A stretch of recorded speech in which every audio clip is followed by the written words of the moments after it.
డమరకం మోగుతుంది ఇక్కడ, శివుడి చేతుల్లో డమరకం. దాని సౌండ్ అలా. ఎవ్వడు ప్రపంచంలో ఎంత గొప్ప లేఖకుడు కూడా దీన్ని అక్షరాల్లో రాయలేడు. తెలుగు భాష అంత గొప్పది, అక్షరాల్లో రాయండి ఎవడైనా 100 తిరగబడి నోట్సులు అయిపోవలసింది రాయలేడు. రామకోట రాసిన తీరిక అది. ఏం రాస్తా, లూ కింద బావత్తు డావత్తు పెడతావా, కా పెడతావా అన్నాడు. కానీ అందరు అంటారు అంటే ఏం లేదు మాయ అని. పెగ్గ మన తెలుగు వాళ్ళ జీవనంలో ఉంటుందమ్మా ఇది. తల్లి పిల్లాడు పడుకోపోతే అంటుందండి. అంటే అర్థం ఏంటి? ఏం లేదురా ఈ ప్రపంచం మాయ, పడుకో. ఆ మాట తెలుగు తల్లికి బాగా తెలుసు. ఇప్పుడు ఇంగ్లీష్ మీడియం కారణంగా తెలుగు తేవడం పోయింది. ట్వింకిల్ ట్వింకిల్ లిటిల్ స్టార్ అని అధవూపు లూపుతున్నారు ఇక్కడ. వాడికి అర్థం కాదు, ఇవిడికి అర్థం కాదు. అందుకంటే పూర్వం మాట ఏమిటంటే అంటే ఈ జగన్ మిథ్య, ప్రపంచం ఏం లేదమ్మా, హాయిగా పడుకో, హాయిగా పడుకో అని ఉయ్యాల్లో పిల్లాడికి వేదాంతం నేర్పిన తల్లి తెలుగు తల్లి మాత్రమేనమ్మా జాతి అంత.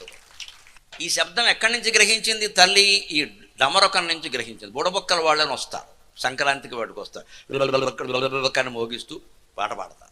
వాళ్ళ నుంచి గ్రహించింది. పిల్లాడికి ఎలా ఉండదు అంటుంటే తల్లి నాలుక అటు ఇటు ఆడుతుంటే వాడు విచిత్రంగా చూస్తాడు, దానికి అలర మానేసి చూస్తాడు. ఆ పని జరిగింది, వాడికి అంతకంటే తెలియదు.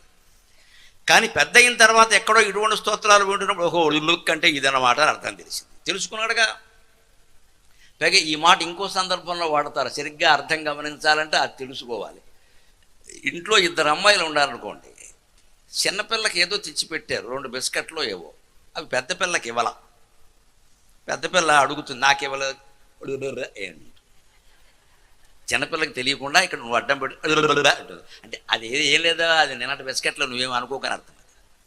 ఇది పెద్ద అంటే మాయకి సరిగ్గా తెలుగు తల్లులు వాడే చేసే చర్య ఏమిటంటే అంటారు. సరిగ్గా అదే దక్షిణామూర్తి. ప్రపంచం అంతా మాయ, వదిలి అనడానికి డమరకం మోగిస్తాడు ఆయన.